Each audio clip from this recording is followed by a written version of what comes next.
Եմեն ԵԱՏՄ-ին հակադրելը։ Այո, ԵՄ Հայաստանը եւ սա տեխնիկական հայտարարություն է, ոչ թե քաղաքական, որ Հայաստանը չի կարող լինի ԵԱՏՄ-ի անդամ եւ ԵՄ-ի անդամակցության օրակարգ վերցնել, որովհետեւ չեն համընկնում տեխնիկական։ Եվ խնդիրը, որը գալիս է Ռուսաստանի կողմից, իրանց տեսանկյունից Հայաստանը փորձում է մնալ ԵԱՏՄ-ում, օգտվելով ֆինանսական եւ այլ հնարավորություններից, բայց կամաց-կամաց շեղվել դեպի ԵՄ։ Սա արդեն քաղաքական որոշման հարց է, բայց ես չեմ տեսնում, որ Հայաստանը իրականում որոշում է կայացել անդամակցել ԵՄ։ Այս հարցը լուրջ օրակարգում չկա։ Մելքոյան աշխարհակաղակական իրողությունների վերաբերյալ որ դեպքում է հնարավոր Իրան-ամերիկյան հարաբերությունների կարգավորումը եւ հնարավոր է, որ այդ կարգավորման պարագայում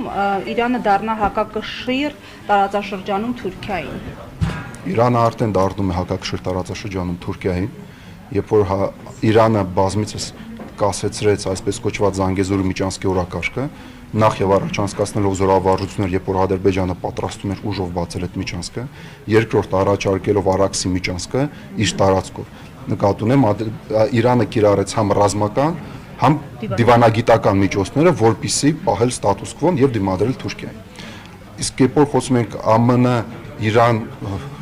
հարաբերությունների մասին, ավելի շատ մենք կարող ենք խոսենք էսկալացիայի մասին, բայց այն հնարավորություններ, որը ԱՄՆ-ն ունի մերձավարարվելքում այսօր, բավականի չեն, որպեսզի լայնածավալ հարձակում տեղի ունենա։ ԱՄՆ-ն ունի կարիք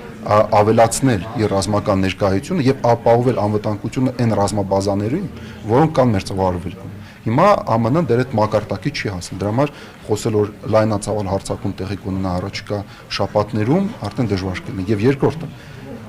երբ որ մենք խոսում ենք հարձակման մասին, այստեղ հիմնական գործոնը իսրայելական է։ Եվ Իսրայելը հիմա լիովին Գազայի խնդրի մեջ է։ Հիմա իրանց օրակարգը մաքրել Գազան, օկուպացնել Գազայի մի մասը եւ հիմնական ուժերը ռազմատեխնիկան եւ այլն կուտակված կլինեն Գազայում, այլ ոչ թե Լիբանանում, Սիրիայում, առավել եւս Իրանում։